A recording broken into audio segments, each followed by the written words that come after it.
ETV news కి స్వాగతం. కంచె గచ్చిబౌలిలోని 400 ఎకరాల భూమి వివాదం రోజురోజుకి మరింత ముదురుతోంది. ఖజానా నింపుకునేందుకు ప్రభుత్వం ప్రకృతిని విధ్వంసం చేస్తోందని విపక్షాలు ఆరోపించాయి. భూ వివాదం దృష్ట్యా హెచ్సీయూ సందర్శనకు బయలుదేరిన బీజేపీ నేతలను పోలీసులు అరెస్టు చేశారు. హైదర్గూడ ఎమ్మెల్యే క్వార్టర్స్ వద్ద ఆ పార్టీ ఎమ్మెల్యేలు, ఎమ్మెల్సీలను అడ్డుకున్న పోలీసులు సందర్శనకు అనుమతి లేదని అదుపులోకి తీసుకున్నారు. హెచ్సీయూ వద్ద ఆందోళనకు దిగిన బీజేపీ, సిపిఐ, సిపిఎం నేతలను అరెస్టు చేశారు. రాష్ట్రంలో ప్రజాపాలన తీసుకొస్తామని అధికారంలోకి వచ్చిన కాంగ్రెస్ పార్టీ బీఆర్ఎస్ బాటలోనే నడుస్తోందని బీజేపీ ఎల్పీ నేత ఏలేటి మహేశ్వర్ రెడ్డి ధ్వజమెత్తారు. భూములను అమ్మి పాలన సాగించడానికైనా అధికారంలోకి వచ్చిందంటూ ప్రశ్నించారు. విపక్షంలో ఉన్నప్పుడు చేసిన వ్యాఖ్యలను సీఎం మరిచారా అని నిలదీశారు. మరోవైపు గత ప్రభుత్వాన్ని మించి ప్రస్తుత ప్రభుత్వం విధ్వంసం సృష్టిస్తోందని కేంద్ర మంత్రి బండి సంజయ్ అన్నారు. 400 ఎకరాల భూమికి సంబంధించి హైకోర్టులో కేసు నడుస్తోందన్న ఆయన, భూమి చదును పేరుతో ప్రభుత్వం కోర్టు ధిక్కరణకు పాల్పడుతోందన్నారు. కంచె గచ్చిబౌలి భూముల విషయంలో జోక్యం చేసుకోవాలని కేంద్ర మంత్రి కిషన్ రెడ్డి నేతృత్వంలో బీజేపీ ఎంపీలు కేంద్ర విద్యాశాఖ మంత్రి ధర్మేంద్ర ప్రధాన్ను కలిసి కోరారు. కంచె గచ్చిబౌలి భూ వివాదం నేపథ్యంలో బీఆర్ఎస్ నేతలను పోలీసులు గృహ నిర్బంధం చేశారు. పార్టీ కార్యనిర్వాహక అధ్యక్షుడు కేటీఆర్, మాజీ మంత్రి హరీష్ రావుతో పాటు ఇతర నేతల ఇండ్ల వద్ద ముందస్తుగా పోలీసులను మోహరించారు. వారాంతంలో అర్ధరాత్రి బుల్డోజర్లు ఎందుకు పనిచేస్తున్నాయని, ఏం దాస్తున్నారని ముఖ్యమంత్రి రేవంత్ రెడ్డిని కేటీఆర్ ప్రశ్నించారు. పర్యావరణ పరిరక్షణ పేరిట మొదట ఎంతోమంది పేదల ఇళ్లు కూల్చారన్న ఆయన, తరువాత అభివృద్ధి పేరుతో గిరిజన తండాలపైకి వెళ్లారన్నారు. ఇప్పుడు జంతువుల నివాస ప్రాంతానికి వెళ్లి సామూహిక హత్యకు పాల్పడుతున్నారని ఎక్స్ వేదికగా ధ్వజమెత్తారు. హెచ్సీయూ సమీపంలోకి వెళ్లకుండా ప్రభుత్వం ఎందుకు అడ్డుకుంటోందని ప్రశ్నించారు. మరోవైపు కేబీఆర్ పార్క్ వద్ద బీఆర్ఎస్ విద్యార్థి సంఘం ఆధ్వర్యంలో వినూత్న నిరసన చేపట్టారు. అడవిని నరికితే హైదరాబాద్కు ఊపిరి ఆగుతుందని నినదించారు. బీఆర్ఎస్వీ నేతలకు మాజీ మంత్రి ఎర్రబెల్లి దయాకర్ రావు, ప్రకృతి ప్రేమికులు, మేధావులు మద్దతు తెలిపారు. కంచె గచ్చిబౌలి భూముల విషయంలో విపక్షాలు రాజకీయాలు చేస్తున్నాయని టీపీసీసీ అధ్యక్షుడు మహేష్ కుమార్ గౌడ్ ఆరోపించారు. హెచ్సీయూ పరిధిలోని 434 ఎకరాల భూమి ప్రభుత్వానిదేనన్న ఆయన, హెచ్సీయూకి సంబంధించిన భూములను ప్రభుత్వం లాక్కోవడం లేదని చెప్పారు. గతంలో హెచ్సీయూ ఇచ్చిన భూములకు బదులుగా ఎప్పుడో భూములు కేటాయించారని, వాటిని బీఆర్ఎస్ నేతలు కబ్జా చేశారని ఆరోపించారు. ఇప్పటి వరకు కోర్టు కేసు ఉన్నందువల్ల హెచ్సీయూ పరిధిలో ఉన్న భూమిని ప్రభుత్వం స్వాధీనం చేసుకోలేదని, కోర్టు కేసు ముగిసినందునే భూములు తీసుకుంటున్నట్లు వివరించారు. గత బీఆర్ఎస్ సర్కార్ భారీగా అప్పులు చేయటం వల్లే భూములు అమ్ముకునే పరిస్థితి వచ్చిందని మహేష్ గౌడ్ విమర్శించారు. మరోవైపు రాష్ట్రాభివృద్ధిని అడ్డుకోవాలనే విపక్షాలు హెచ్సీయూ భూములంటూ విష ప్రచారం చేస్తున్నాయని భువనగిరి ఎంపీ చామల కిరణ్ కుమార్ రెడ్డి ఆరోపించారు. అబద్ధాలతో ప్రజలను తప్పుదోవ పట్టిస్తున్నారని మండిపడ్డారు. ఎవరెన్ని కుట్రలు చేసినా అభివృద్ధిని అడ్డుకోలేరని పేర్కొన్నారు. కంచె గచ్చిబౌలి భూముల వ్యవహారం హైకోర్టుకు చేరింది. భూములను టీజీఐఐసీకి కేటాయిస్తూ ప్రభుత్వం జారీ చేసిన ఉత్తర్వులను రద్దు చేయాలంటూ హెచ్సీయూ విద్యార్థులు, వటా ఫౌండేషన్ వేరువేరుగా ప్రజా ప్రయోజన వ్యాజ్యాలు దాఖలు చేశారు. ఆ పిటిషన్లపై రేపు వాదనలు వింటామని సీజే ధర్మాసనం తెలిపింది. పర్యావరణ పరిరక్షణ కోసం కృషి చేస్తున్న వటా ఫౌండేషన్ గత నెల 20న వ్యాజ్యం దాఖలు చేయగా అదే రోజు విచారణ జరిగింది. కంచె గచ్చిబౌలిలోని 400 ఎకరాల్లో ప్రకృతి పరంగా జీవ వైవిధ్య పర్యావరణం ఉందని పిటిషనర్ తరపు న్యాయవాది కోర్టుకు తెలిపారు. ఎన్నో రకాల అరుదైన పక్షులతో పాటు జింకలు, వన్యప్రాణులు, mushroom rocks, buffalo, peacock lakes ఉన్నాయని తెలిపారు. ప్రభుత్వం ఆ భూమిని టీజీఐఐసీకి అప్పగిస్తూ గతేడాది జూన్లో జారీ చేసిన జీవోను రద్దు చేయాలని వాదించారు. అప్పటి వరకు ఆ జీవోపై స్టే విధించాలని కోరారు. వాదనలు విన్న సీజే ధర్మాసనం తదుపరి విచారణను ఈ నెల 7కి వాయిదా వేసింది. ప్రతివాదులైన ప్రభుత్వం టీజీఐఐసీకి నోటీసులు జారీ చేసింది. మరోవైపు హెచ్సీయూ విద్యార్థులు దాఖలు చేసిన వ్యాజ్యంపై అత్యవసర విచారణ చేపట్టాలని వారి న్యాయవాది కోరగా రేపు వాదనలు వింటామని సీజే ధర్మాసనం తెలిపింది. బీసీల రిజర్వేషన్లు 42% పెంచాలని డిమాండ్ చేస్తూ రేపు ఢిల్లీలో బీసీ సంక్షేమ సంఘాలు చేస్తున్న మహాధర్నాలో సీఎం రేవంత్ రెడ్డి, తెలంగాణ మంత్రులు, పలువురు బీసీ ఎమ్మెల్యేలు పాల్గొనున్నారు. మహాధర్నాలో పాల్గొనేందుకు ఈ సాయంత్రం సీఎం, మంత్రులు, ఎమ్మెల్యేలు ఢిల్లీ వెళ్లనున్నారు. తెలంగాణలో బీసీల రిజర్వేషన్లు 42% పెంచాలని, అసెంబ్లీ ఆమోదించిన బిల్లును పార్లమెంటులోనూ ఆమోదించాలని డిమాండ్ చేస్తూ ఏప్రిల్ 2న ఢిల్లీలో మహాధర్నాకు బీసీ సంఘాలు పిలుపునిచ్చాయి. ఈ ధర్నాలో కాంగ్రెస్ అగ్రనేత, ప్రతిపక్ష నాయకుడు రాహుల్ గాంధీ, ఏఐసీసీ అధ్యక్షుడు మల్లికార్జున ఖర్గే, ఇతర నేతలు, CM Revanth Reddy, deputy CM Bhatti Vikramarka, PCC అధ్యక్షుడు మహేష్ కుమార్ గౌడ్, మంత్రులు పొన్నం ప్రభాకర్, కొండా సురేఖ పాల్గొంటారు.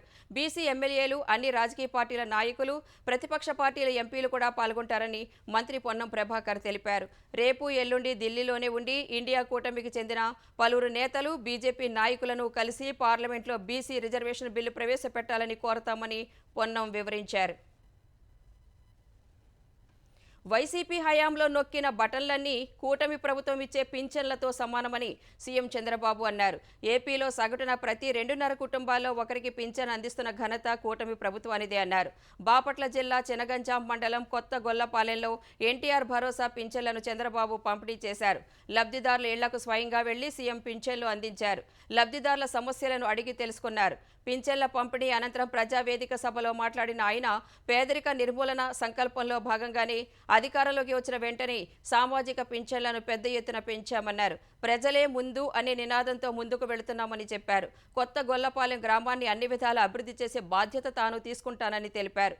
43 ఏళ్లుగా టీడీపీకి అండగా నిలుస్తున్న ప్రజల రుణం తీర్చుకునేలా ప్రజల జీవన ప్రమాణాలు మెరుగుపరుస్తామన్నారు. అంతరిక్షం నుంచి చూస్తే భారతదేశం అద్భుతంగా ఉందని భారత సంతతి అమెరికన్ వ్యోమగామి సునీత విలియమ్స్ చెప్పారు. అంతరిక్ష కేంద్రం నుంచి 9 నెలల తర్వాత భూమిపైకి వచ్చిన సునీత విలియమ్స్, బుచ్ విల్మోర్లు తొలిసారి మీడియాతో మాట్లాడారు. అంతర్జాతీయ అంతరిక్ష కేంద్రం ఐఎస్ఎస్పై హిమాలయాల పైనుంచి వెళ్లిన ప్రతిసారి మంచుకొండల అందాలను బుచ్ విల్మోర్ తన కెమెరాల్లో బంధించేవారని తెలిపారు. హిమాలయాలు కిందకు ప్రవహిస్తున్నట్లు కనిపించడం వల్ల భారత్ మరింత అద్భుతంగా కనిపించేదని వివరించారు. ఇదే సమయంలో తన తండ్రి పుట్టిన భారత్కు త్వరలోనే వెళ్లాలని అనుకుంటున్నట్లు సునీత చెప్పారు. అక్కడి బంధువులు, ప్రజలతో ముచ్చటించాలని, అంతరిక్ష అనుభవాలు పంచుకోవాలని ఉందన్నారు. భారత్ అద్భుత ప్రజాస్వామ్య దేశమన్న సునీత అంతరిక్ష యాత్రలో విజయాలు సాధిస్తున్న దేశాల సరసన నిలుస్తున్న గొప్ప దేశమని ప్రశంసలు కురిపించారు. తనలో భారత మూలాలు ఉన్నందుకు గర్వంగా ఉందన్నారు. తనతో పాటే ఐఎస్ఎస్ బృందాన్ని కూడా భారత్కు తీసుకువెళ్తానని సునీత చెప్పారు. భారతీయ వంటలు ఎంతో రుచిగా ఉంటాయని, వాటిని అందరికీ తీసుకుని వస్తానని తెలిపారు. తెలంగాణ వ్యాప్తంగా తెల్ల రేషన్ కార్డులకు సన్నబియ్యం పంపిణీ కార్యక్రమం అట్టహాసంగా జరిగింది. ఉదయం 8 గంటల నుంచే రేషన్ షాపుల వద్ద బారులు తీరిన లబ్ధిదారులకు ఒక్కొక్కరికి 6 కిలోల చొప్పున సన్నబియ్యం పంపిణీ చేశారు. స్థానిక సంస్థల ఎమ్మెల్సీ ఎన్నికల కోడ్ దృష్ట్యా హైదరాబాద్ మినహా మిగతా జిల్లాల్లో సన్నబియ్యం పంపిణీ చేశారు. కరీంనగర్, సిద్దిపేట జిల్లాలో రేషన్ కార్డుదారులకు సన్నబియ్యం పంపిణీ కార్యక్రమాన్ని మంత్రి పొన్నం ప్రభాకర్ ప్రారంభించారు. రాష్ట్ర వ్యాప్తంగా 17,263 చౌకధరల దుకాణాల ద్వారా 2,91,000కు పైగా ఉన్న రేషన్ కార్డుదారులకు బియ్యం పంపిణీ చేస్తున్నామని మంత్రి వెల్లడించారు. భద్రాద్రి కొత్తగూడెం జిల్లా భద్రాచలంలో సన్నబియ్యం పంపిణీ కార్యక్రమాన్ని ఎమ్మెల్యే తెల్లం వెంకట్రావు ప్రారంభించారు.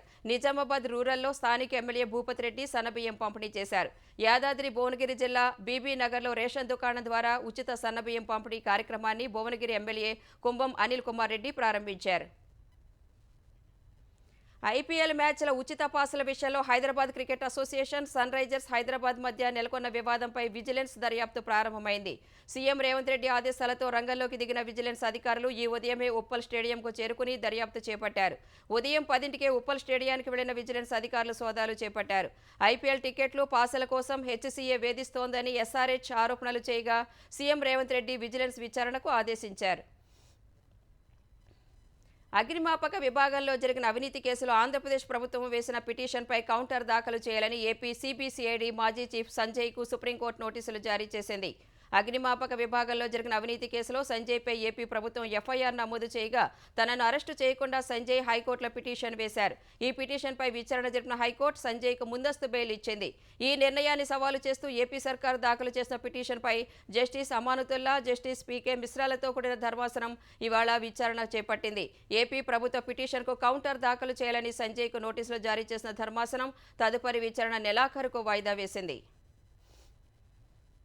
లోక్సభ సభ్యుడిగా ఉన్నప్పుడు రఘురామకృష్ణరాజును కస్టోడియల్ టార్చర్ పెట్టిన వ్యవహారంలో పోలీసుల దర్యాప్తునకు తప్పనిసరి సహకరించాల్సిందేనని సుప్రీంకోర్టు జీజీహెచ్ సూపరింటెండెంట్ ప్రభావతిని ఆదేశించింది.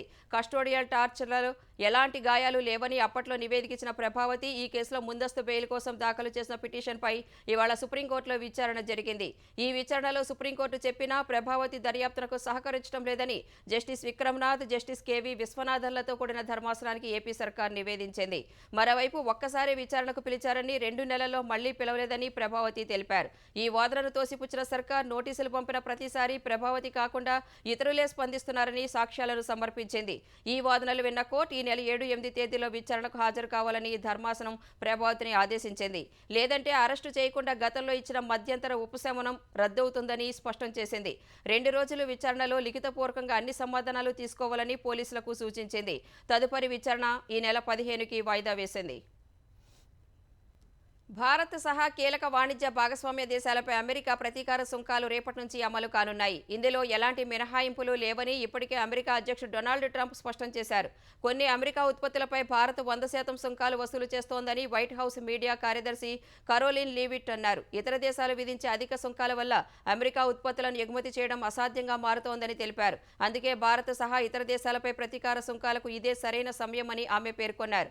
అమెరికాను టారిఫ్ల రూపంలో పీల్చేస్తూ అన్యాయమైన వాణిజ్య విధానాలను అవలంబిస్తున్న దేశాలపై ప్రతీకార సుంకాలు తప్పవని కరోలిన్ లీవిట్ తెలిపారు. తమ డైరీ ఉత్పత్తులపై ఐరోపా సమాఖ్య 50%, తమ బియ్యంపై జపాన్ 700%, వ్యవసాయ ఉత్పత్తులపై భారత్ 100%, బటర్, చీజ్పై కెనడా 300% టారిఫ్ వసూలు చేస్తున్నాయన్నారు.